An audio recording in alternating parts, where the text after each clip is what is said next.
못에서 38년 된 병자가 난 말씀을 우리가 은혜를 나눴습니다. 그래서 그 38년 된 병자를 낳은 베데스다 연못이 세상에 자비의 집이라는 이름의 그 연못임에도 불구하고 자비가 없어서 38년 동안 치료를 받지 못하는 환자를, 병자를, 영혼을 주님이 구원을 하셨습니다. 놀라운 역사죠. 한 인생이 완전히 바뀌고 구원받는 순간이었습니다. 병마와 상심과 절망의 굴레에서 해방된 순간이었죠.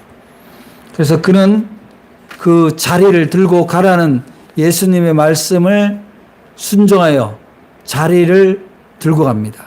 그런데 지난주 우리가 말씀의 마지막에 있었던 그 사람이 곧 나아서 자리를 들고 가니라. 이날은 안식일이니. 이렇게 나옵니다. 이게 뭔가 모르게 긴장을 불러옵니다.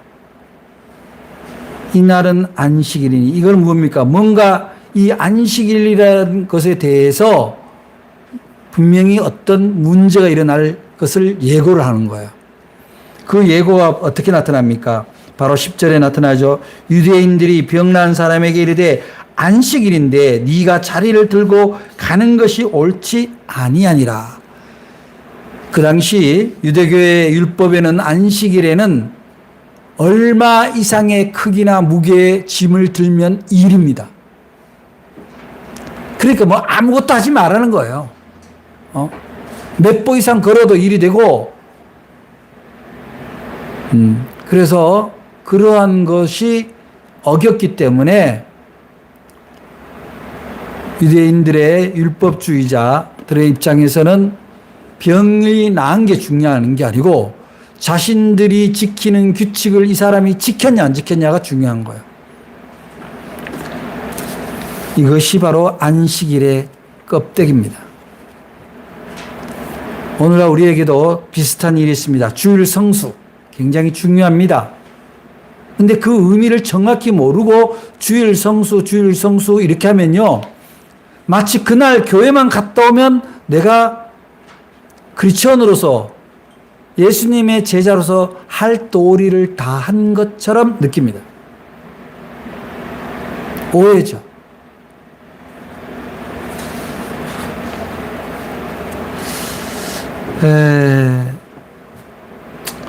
이 그날은 안식일이라. 이 표현에는 뭐가 예상이 되냐면은 종교적인 이해, 좀 더 깊게 들어가면 영적인 충돌을 예고하는 거예요. 그 영적인 충돌이 바로 이어서 나오는 거죠. 예수님이 이걸 해서 그를 낫게 한 사람 처음엔 몰랐는데 이 사람이 성전에서 예수님을 다시 만났을 때 이 예수라는 분이 자기를 낫게 하고 자리를 들고 가라 했다는 걸 알게 된 거예요. 알게 되어서 다시 그 유대인들에게 가서 나를 고친 이가 누구라고 증거하는 거예요. 그러자 이 사람들이, 이 유대인들이 안식일에 이런 일을 행한 것은 옳지 못하기 때문에 박해를 시작한다. 이렇게 나와 있는 거죠. 이게 뭐냐면은 사람이, 여러분 생각해 보세요. 38년 된 환자가 치유를 받는 게 소중합니까? 그날 율법을, 짐을 조금 들었다 안 들었다가 중요합니까? 이게 이른바 종교주의, 율법주의가 가지고 오는 새로운 박해고 억압입니다.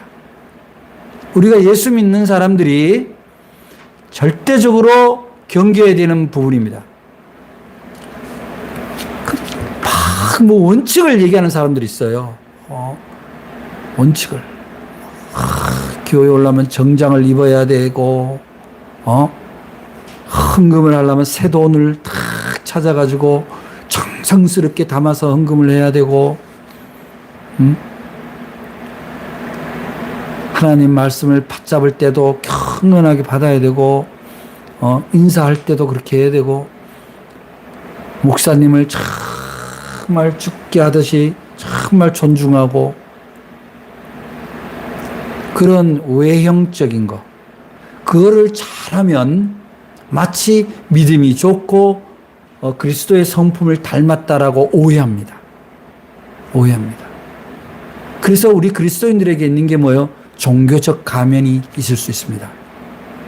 나는 주일날 가서 열심히 예배 드리고 봉사하기 때문에 세상 사람들이 나한테 뭘 하든 나는 깨끗한 사람이야. 나는 거룩한 사람이야. 나는 구별된 사람이야. 그런 외형적, 외식의 행위를 가지고 자기 신앙을, 정당성을 갖게 된다. 사람이 병이 나왔는데 기뻐해야죠. 기뻐해야죠. 어휴, 그랬어요. 어떻게 이렇게 나왔어요? 아유, 감사합니다. 할렐루야. 이렇게 되는데, 야, 너 왜 주일날 그런 걸 해?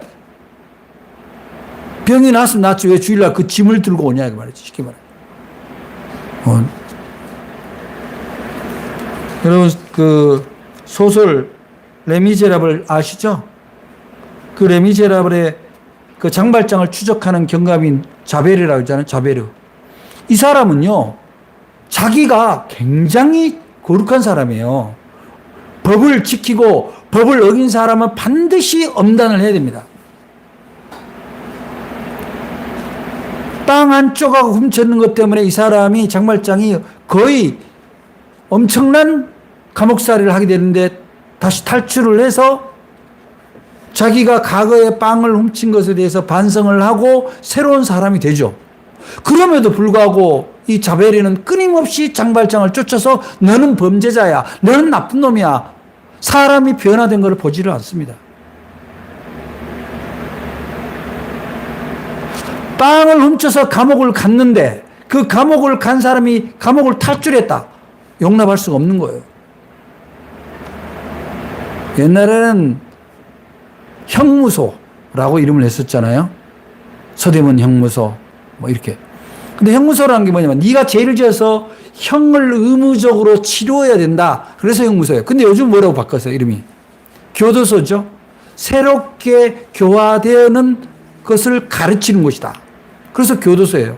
그 교도소에 있는 것 자체가 뭡니까? 사람이 내가 잘못한 것을 반성하고 죄짓만큼의 마땅한 자기의 불편함을 감수하고 그것을 통해서 다시는 죄를 짓지 않겠다라는 그런 교화의 의미로서 감옥이 있는 건데, 그 사람이 변화된 것에 대해서는 아무런 것이 없고, 네가 도둑질을 해서 감옥을 간데 나왔어. 난 너를 잡을 거야.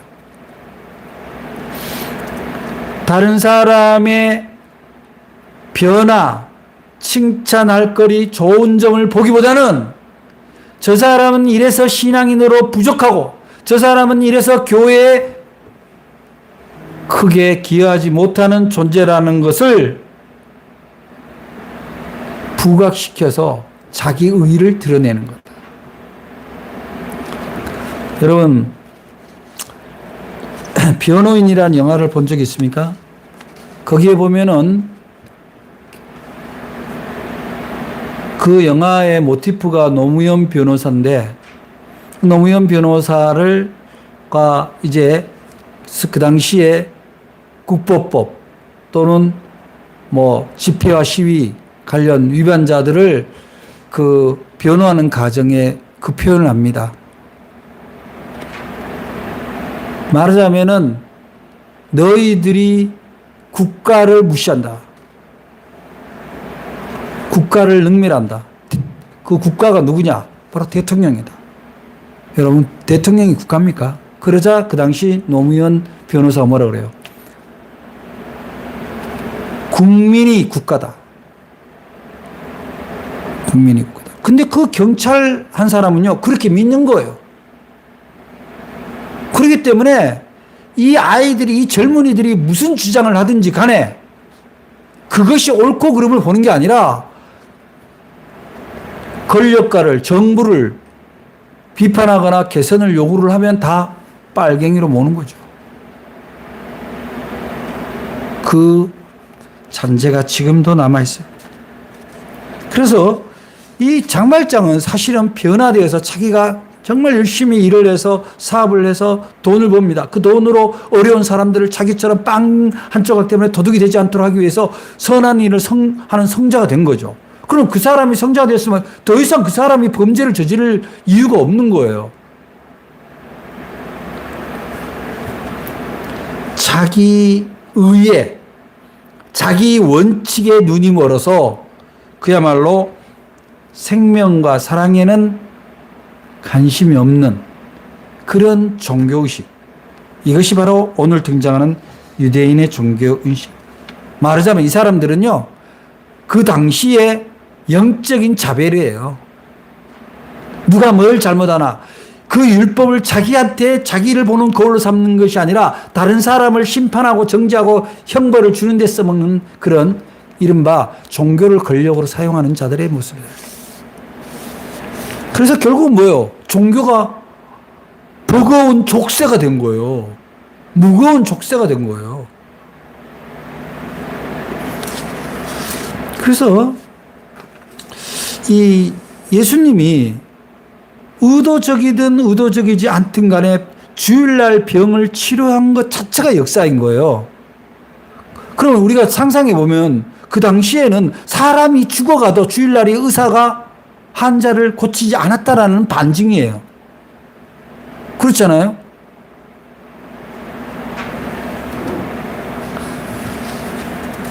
그런데 그렇게 유대인들의 비난의 화살이 예수님을 향해서 쏟아지기 시작했을 때 예수님은 인류 역사상 어느 종교에도 없는 엄청난 선포를 하시는 거죠. 바로 17절 말씀입니다. 17절에 예수께서 그들에게 이르시되 내 아버지께서 이제까지 일하시니 나도 일한다 이렇게 말씀하시는 거예요. 그러니까 안식일에 너희들은 안식일에 하나님이 쉬었다라고 믿지만 나는 안식일에도 하나님 아버지가 생명을 위하여 구원을 위하여 일하신다고 믿기 때문에 나도 일한다 이렇게 얘기하시는 거예요. 근데 이걸 오해하면 안 돼요. 자영업을 하거나 사업을 하는 분이 아니 안식일에 하나님 아버지도 일해서 예수님도 일했는데 나도 일해야지 이렇게 매기면 안 돼. 그러면 그건 진짜 큰 오해야. 그게 무슨 그 일이란 게 뭐냐가 생명을 살리는 일이야. 영혼을 살리는 일이냐. 그때 예배가 자기가 11시 예배를 드렸다 못 드렸다가 중요하지 않다는 것의 순서의 의미지 예배가 일이 있으면 예배를 안 드려도 된다라고 오해를 하면 큰일 나는 거예요. 그래서 이때까지는 어떻게 생각하냐면은 하나님이 엿새 동안 천지를 창조하시고 모든 세상의 모든 만물과 생명과 사람을 창조하신 다음에 7일째 쉬었음으로써 하나님은 마치 7일째는 아무 일도 안 하시는 분, 하나님 또 쉬는 분, 오해입니다. 하나님이 그 안식일을 만든 것도 일하신 거예요. 안식일은 누구를 위해서 만드냐면은 사람을 위해서 만든 거예요. 사람을 위해서. 쉬어라. 사람도 쉬고, 짐승도 쉬고, 기족도 쉬고, 노비도 쉬고, 모든 생명은 쉬어라는 거예요. 쉬어라는 것이 하나님의 뜻인 거예요. 그런데 그 안식일을 지킨다라는 것은 무슨 얘기냐면은 쉴 때 그냥 몸을 그냥 널브러져서 쉬라는 게 아니라 한 주간의 나의 삶, 그 곤고했던 삶과 경쟁과 그리고 억압 가운데 있었던 거를 하나님 아버지 앞에 내려놓고 그냥 하나님과 함께 쉬어라. 그 쉬는 형식이 예배인 거예요. 나는 하나님의 자녀라는 걸 확인하는 순간이죠. 나는 하나님의 자녀들과 가족이 되어서 함께 하나님을 그 안에서 쉰다.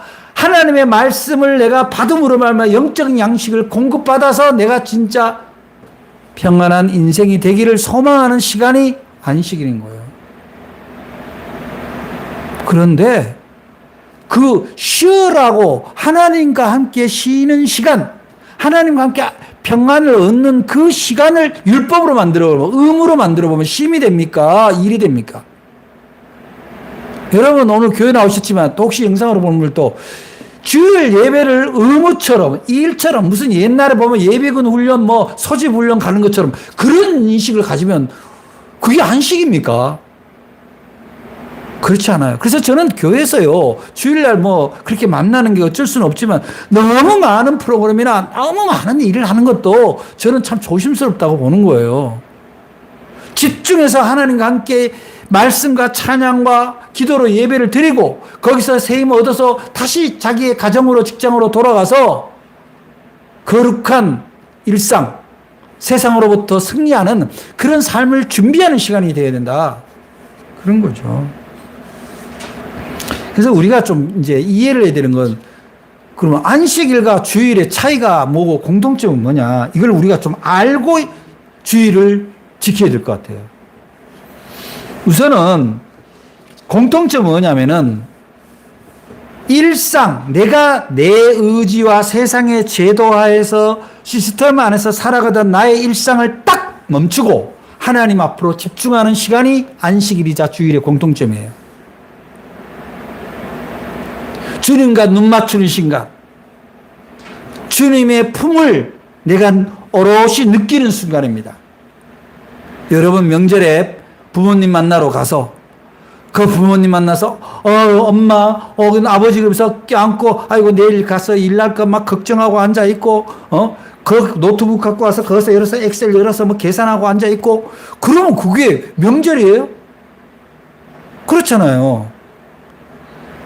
그래서 안식일과 주일의 공통점은 나의 일상 6일 동안의 일상이 세상의 어떤 제도와 시스템에서 움직이고 내 의지대로 움직인 부분이 있다면 이날만큼은 하나님 안에서 다 내려놓고 하나님의 뜻을 구하고 하나님의 자녀로서의 삶의 패러다임을 다시 재정비하고 그리고 그것을 가지고 새 힘을 얻어서 한 주간을 나아가는 게 안식일과 주일입니다.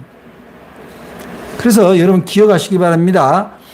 안식일과 주일의 공통점은 멈추고 바라보는 겁니다. 누구를? 하나님을. 그런 점입니다. 그래서 신명기 5장 15절에 보면은 모세를 통해서 이렇게 얘기하는 거죠. 너는 기억하라. 네가 애굽 땅에서 종이 되었더니 네 하나님 여호와가 강한 손과 편팔로 거기서 너를 인도하여 냈나니 그러므로 네 하나님 여호와가 네게 명령하여 안식일을 지키라 하느니라. 그게 뭐냐면 하나님을 기억하라는 거예요. 그날 하루만큼은 다른 걸 개입시키지 말고 오직 하나님을 기억해라. 그게 안식일입니다. 그래서 주일날도 그런 점에서 맞춰요. 주님을 기억하고 예수님이 나의 인생, 나의 영혼을 위해서 십자가를 지셨는데 내가 세상 속에서 너무 나를 혹사하거나 다른 사람을 혹사시키는 건 아닌지 그런 거를 돌아보는 시간으로서 주일이라는 거예요. 그래서 나는 하나님의 자녀인 것을 인정하고 나의 아버지는 하나님이라는 걸 인정하고 나의 구주 예수 그리스도를 인정하는 시간, 온전히 고백하는 시간, 그리고 같이 신앙 안에서 있는 공동체가 그것을 서로가 인정하고 격려하는 시간이 바로 주일이라는 거예요. 일하는 시간 아니에요. 그런데 차이가 뭐예요?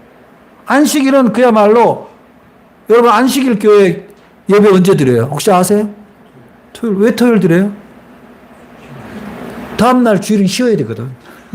안식일이거든. 그건 그 사람들도 신약을 다 믿고 예수를 믿지만 이상하게 안식일은 토요일이야. 토요일날 예배를 드려. 그런데 토요일날 예배를 드린다. 일요일날 예배를 드린다. 월요일 예배를 드린다. 이게 하나님 입장에서는 무슨 차이가 있을까요? 일요일날 그러면 기차 기관사, 버스 운전기사, 혹은 공공시설의 당직. 그럼 어떻게 해요, 그 사람들은? 예배라는 것에 집중을 해야 됩니다. 예배라는 것에. 그러나 예배를 네 드리고 싶은 날에 다 드려라. 너는 월요일 두고 네가 화요일 두고 저는 수요일날 드릴게요. 나는 목요일날 드릴게요. 이러면은 내가 하나님 안에서 온전한 자녀이라는 것을 공동체 안에서 확인하기가 어려워요. 우리는 가시적으로 육적으로도 우리가 하나님의 자녀인 것을 서로가 인정하고 서로가 격려하는 그 시간과 공간이 필요한 거예요. 왜냐? 우리는 연약하니까. 누군가와 함께 있을 때 우리는 우리 스스로를 발견하게 됩니다. 그래서 그 안식일은 말하자면은 율법의 테두리 안에서 7일째는 쉬어야 되니까 6일째 무조건 토요일 날 쉬어라. 이건데 우리 오늘날에 예수 믿는 신앙 공동체는 왜 주일로 합니까? 왜 일요일로 해요? 혹시 여러분 물으면 대답할 수 있어요? 토요일 날 예수님이 만약 금요일 날 예수님이 십자가에 달려 돌아가시고 주일 날 아침에 부활하신 거예요. 그래서 부활의 날을 주일로 보는 거예요. 우리는 하나님이 창조주 하나님이 엿새째 일한 마지막에 사람 만든 날 예배 드리는 게 아니라 그거는 유대교 토속 신앙, 토착 종교가 하는 방식이고 우리는 예수 그리스도가 죽음을 이기고 다시 우리에게로 오신 그 부활의 아침을 우리는 기억하는 거예요. 그래서 삼일째 하나님 할 때는 부활을 빼놓을 수가 없는 거예요. 그 부활의 아침이 주일인 거예요. 여러분들이 일상 가운데서 정말 죽을 것 같은 고비에서 살았다. 그날이 주일입니다. 부활의 주일이에요. 감사하시기 바랍니다. 주일날만 교회 와서 잠깐 기도하고 감사합니다 하고 가면 되는 게 아니라 어려움에서 해결되었을 때 누군가가 병에서 치료를 받았을 때 그때가 여러분의 주일인 거예요. 여러분 그거 보면 여러분 인생 가운데 주일이 많을 거예요. 그래서 이제는 우리가 안식일을 거룩히 지킨다는 그 첫 번째 가치의 의미는 말하자면은 그 자비의 집 베데스다라는 그 연못의 그 경쟁, 소위 자비가 있어야 될 곳에 자비가 없는 세상을 들여다보면서 우리 예수님이 가서 그 38년 된 환자에게 자비를 베푸셨던 것처럼 우리가 바로 그런 자비의 존재가 되어야 된다는 겁니다. 그게 주일을 지키는 것만큼 소중한 거예요. 자, 여러분들이 주일날 예배를 못 드릴 만한 사정이 있습니다. 그 사정이 바로 그런 베데스다의 컴플렉스를 극복하는 안식일이지만 사람을 살리는 일에, 영혼을 살리는 일에, 관계를 살리는 일에 필요하다면 하나님은 그것을 충분히 이해하시고 긍휼히 여기시고 지켜보시고 도와주신다는 사실입니다. 이게 예수님의 선포예요. 하나님께서 일하시니 나도 일한다. 교회 장로님 중에 의사님이 계신다고 칩시다. 응급 환자가 생겼다고 수술해야 되니까 빨리 와달라는데 안 돼, 오늘 주일이야 못 가. 말이 됩니까? 시골에서 모처럼 부모님이 오셨습니다. 공교롭게 토요일날 오후에 오셨어요. 근데 나는 교회에서 성가대도 해야 되고 뭐도 봉사해도 가야 돼. 아유 어머니 나 교회 가야 되니까 여기 계세요. 옳지 않아요.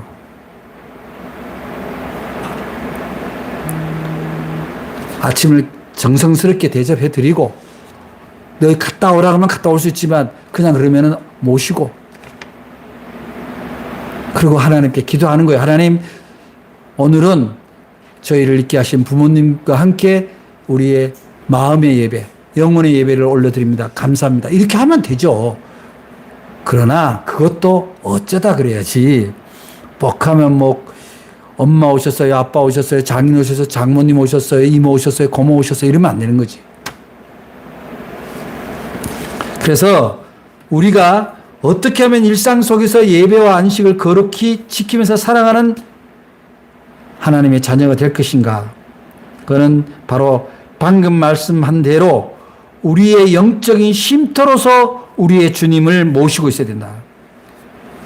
언제나 우리에게 감사의 말씀입니다. 수고하고 무거운 짐진 자들아 다 내게로 오라. 내가 너희를 쉬게 하리라. 예배당에 앉아 있으면서도 주가를 걱정하고 있고 회사 일을 걱정하고 있고 자녀의 성적을 걱정하고 있고 자기 일을 불편하게 하는 경쟁자에 대한 미움을 갖고 있고 그렇다면 그거는 뭐 안식일이 아닌 거잖아요. 그래서 내 인생에 있는 짐, 그 짐이 오늘 내려놓는 거예요. 그래서 쉬는 거예요. 하나님 앞에 내려놓는 거예요. 하나님, 제가 이런 일로 번민이 있습니다. 이런 일로 여러 가지로 어려움이 있습니다. 하나님이 이 어려운 짐을 주님 앞에 송구하지만 내려놓습니다. 그리고 내려놨다라고 믿어야 돼요. 하나님이 이 일을 나에게 적절한 때 적절한 방법으로 나를 도와주신다라는, 나를 그 어려움에서 건져주시라는 걸, 나를 그 마음의 짐으로부터 해방시켜 준다라는 믿음이 있어야 되는 거예요. 그 믿음을 갖고자 다짐하고 하나님을 매달리는 시간이 주일인 거예요. 또한 내가 갖고 있는 신앙의 원칙, 기준, 나의 신앙의 공덕, 이런 거를 기준으로 다른 사람을 평가하고 정죄하고 관계를 설정하는 그런 영적인 자별이가 되면 안 되는 거예요. 그러면 교회 다녀도요, 안식일이 아닙니다.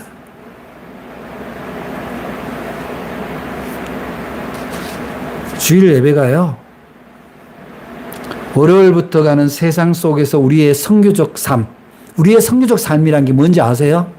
빛된 삶이에요. 빛선자입니다, 이게. 근데 사람들이 사람 만나면 자꾸 전도하는 얘기를 해요. 교회 다녀라. 물론 중요하죠. 그러나 나의 행실과 내가 직장 공동체 안에서, 가족 공동체 안에서 나의 행실이